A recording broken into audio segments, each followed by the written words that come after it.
नमस्कार, Janaki FM 106 megahertz तक जानकी समाचार में अपने के स्वागत है। बीएन ठाकुर से सुनल जाओ समाचार। एक मुख्य समाचार।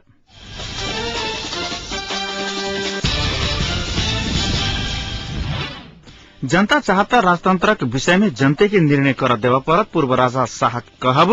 कैलाली के बलिया सड़क खंड में बस दुर्घटना 30 गोटे घायल। आजुक वर्ल्ड कप क्रिकेटक फाइनल खेल में श्रीलंका द्वारा भारत समक्ष 275 रनक लक्ष्य प्रस्तुत। पूर्व राजा ज्ञानेन्द्र शाह जनता चाहता राजतंत्र बारे निर्णय जनते के कर देवा परत बतौले नै छ। काठमाडौँ के सोल्टी होटल में अपन व्यावसायिक साझेदार प्रभाकर शमशेर राणा के नाती के पासनी में सहभागी पूर्व राजा शाह उपस्थित की संचारकर्मी सब संग अनौपचारिक बातचीत में ओई बात बतौले नै छ। अखनो राजा के रूप में फिरता होवा के संभावना देखैत छी। संचारकर्मी सभक प्रश्न में पूर्व राजा ज्ञानेन्द्र राजतंत्र के बारे में जनता निर्णय करत कहत ओहन विषय में अपनी बचनाई काल्पनिक रहल बतौलेन। अपने सदिखन राष्ट्र के हित के सर्वोपरि रखत जनता के निर्णय के सम्मान केने कहत ओ भविष्य में सेहो ओई के विपरीत नै जाय बतौलेन। ओ अपने सेहो ई देशक नागरिक भेला सँ अपन विचार चिन्ता आ उत्सुकता सेहो एकटा आम नेपाली नागरिक सँ अलग नै रहल बतौलेन। पूर्व राजा ज्ञानेन्द्र नागरिक के रूप में अपने देश की अवस्था प्रति चिंतित रहल बतौलेन।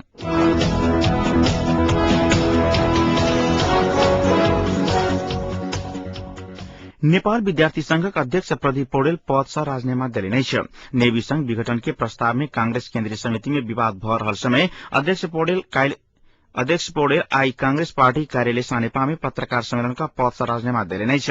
ओ पार्टी में देखल गेल विवाद के लेल पद सँ राजीनामा देने बतौले नै छ। नेवी संघ विघटन करवाला महामंत्री प्रकाश मान सिंह के प्रस्ताव में कांग्रेस केन्द्रीय समिति में विवाद अछि। संस्थापन पक्ष के किछ आ वरिष्ठ नेता शेरबहादुर देउपा पक्षक नेता सब एखुन के नेतृत्व के समय तोइक महाधिवेशन कर देबाक चाही अड़ान लेने अछि।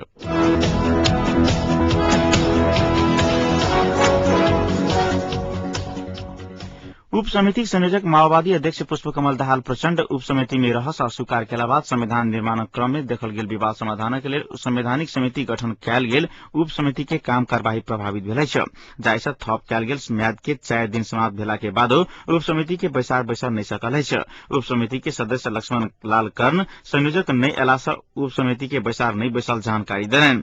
संयोजक प्रचण्ड उप समिति में रह नै मानला के बाद समस्या आयल आ 22 गते बैसा वाला संवैधानिक समिति के बैसार में एहि विषय में सेहो विमर्श हैत गर्न बतौले नै छ। चैत 16 गते संवैधानिक समिति उप समिति के म्याद बैसाख 1 गते धरि के लेल थपल गेल छल। मुदा म्याद थपक के संगे संयोजक प्रचण्ड अपने समिति में नै रहत बतौने छलैथ। माओवादी प्रचण्ड के स्थान में उपाध्यक्ष नारायण काजी श्रेष्ठ प्रकाश के नाम आगू घुसकौने अछि। मुदा अन्य दल सब दलक शीर्ष नेतृत्व आ सबसे पैघ दलक अध्यक्ष प्रचण्ड संयोजक रहबाक चाही अड़ान लेने अछि। अपन एजेंडा अनुसार संविधान नै बनल कहत माओवादी के हाईलाइनर कित्ता के मोहन वैद्य किरण पक्ष के दबाव में प्रचण्ड संयोजक रहस अस्वीकार केने स्रोत बतौलक अछि। एहिसँ पहिने सेहो वैद्य पक्ष के दबावक कारण प्रचण्ड संयोजक रहल उच्च स्तरीय संयंत्र विघटन कैल गेल छल। उप समिति 127 टा विवादित विषय के घटाकर 30 टा में लने अछि। मुदा राज्य के पुनर्संरचना शासकीय स्वरूप सहितक मुख्य विषय सब में सहमति होब बाँकी अछि।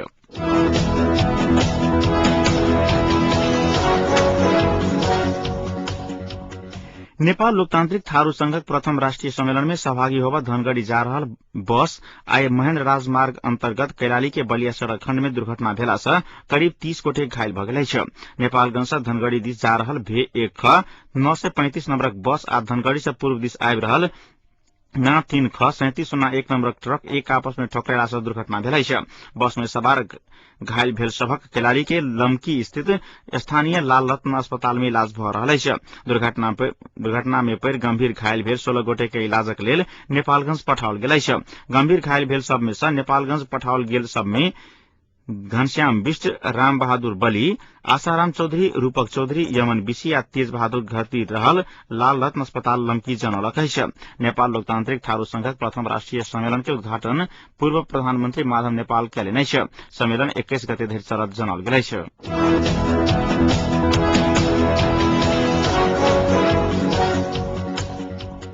कांग्रेस संसदीय दलक नेता रामचंद्र पौडेल समय में संविधान नहीं बनत ओकर दोष माओवादी के लेवा परत बतौले नै छ।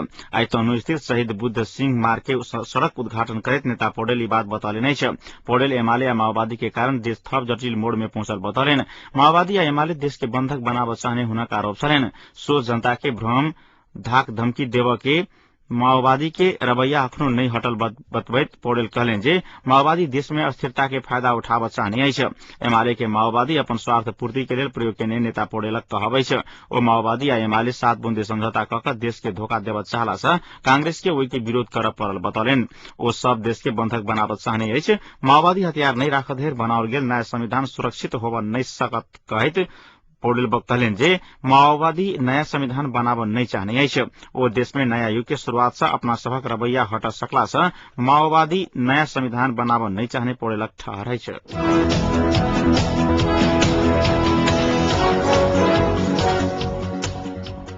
पूर्व प्रधानमंत्री एवं एमाले वरिष्ठ नेता माधव कुमार नेपाल कहले जे राजनेमा कऽ चुकल अर्थ सचिव रामेश्वर खनाल के अपन जिम्मेवारी में घुरि जबाक चाही। धनगढ़ी में आई पत्रकार सबसे बातचीत करैत नेपाली बात बतौले छै।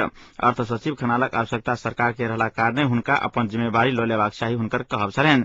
खनालक राजनेमा के भीतरी बात जानकारी नहीं रहला के बादो पूरक बजट के विषय में अर्थ सचिव के किछु अधिक दबाव देल गेल जानकारी प्राप्त भेल वरिष्ठ नेता नेपाल बतौले छै। खनाल ऊपर प्रधानमंत्री से अधिक दबाव माओवादी अध्यक्ष प्रचंड के छनि।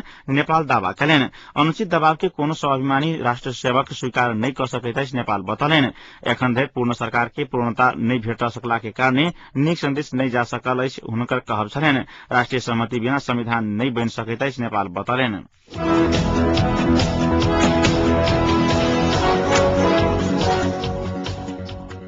राजनेमा दक चर्चा में आयल अर्थ मंत्रालय के सचिव रामेश्वर खनाल ककरो दबाव में नहीं बल्कि भ्रष्टाचार नियंत्रण के काज निरुत्साहित होब नहीं सकला के बाद राजनेमा देने बतौले नहीं छै। आई पर्वत जिला पहुंचल खनाल संचारकर्मी सब संग बातचीत करैत अर्थमंत्री भरत मोहन अधिकारी से कोनो किसिम के दोष आ तामस नहीं रहल बतौले नहीं छै। ओ 1 वर्ष पहिने ही से राजनेमा देव के मनस्थिति बनौला के बादो अखन आबि देने खुलासा करे नहीं छै।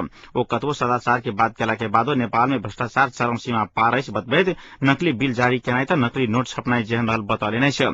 मंत्रालय में बैसकर सचिव पद में काज केनाई से बढ़िया बाहर रहकर समाज के सेवा केनाई उपयुक्त रहत कई राजनेमा देने बतौले नहीं छै। अब वह पद में रहकर मंत्रालय में काज नहीं करब कहे तो आज के दिन में की करब से सोच नहीं बनौने बतौले नहीं छै।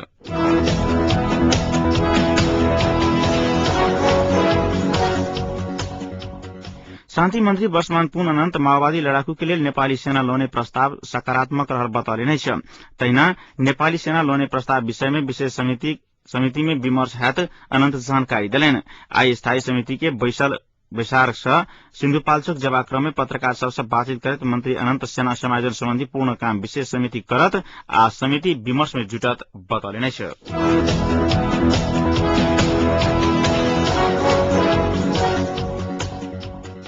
आईसीसी क्रिकेट वर्ल्ड कप अंतर्गत अखन भ रहल भारत आ श्रीलंका बीचक फाइनल खेल में श्रीलंका भारत समक्ष जीतय के लेल 275 रनक लक्ष्य प्रस्तुत केलक अछि। मुंबई के वानखेड़े स्टेडियम में भ रहल आजू खेल में श्रीलंका टॉस जीत कऽ पहिने बैटिंग करैत 6 विकेटक क्षति में 274 रन बनौलक अछि। श्रीलंका के संगाकारा 48 दिलशान 33 समरबीरा 21 रन बनौलनि त महिला जयवर्धने सर्वाधिक नॉट आउट 103 रन बनौलनि अछि। एम्हर भारतक जाहिर खान आ युवराज सिंह 2-2 विकेट लेलनि।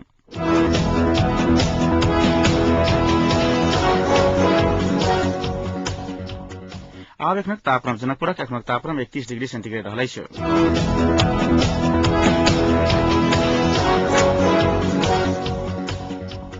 समाचारक अंत में पुनः एक बेर मुख्य समाचार।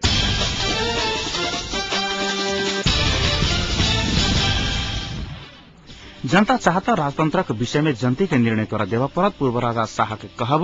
कैलाली के बलिया सड़क खंड में बस दुर्घटना 30 गोटे घायल आ आजुक वर्ल्ड कप क्रिकेटक फाइनल खेल में श्रीलंका द्वारा भारत समक्ष 275 रनक लक्ष्य प्रस्तुत।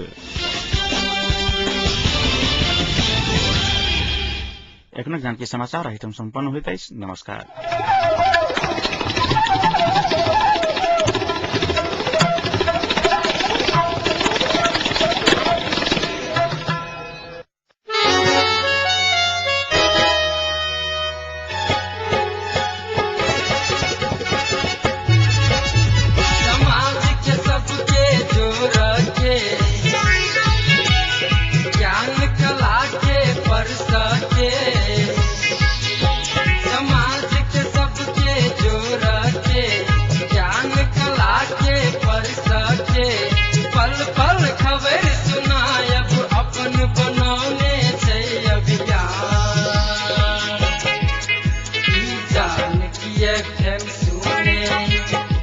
बच्चा बूढ़ जुआ जानकी FM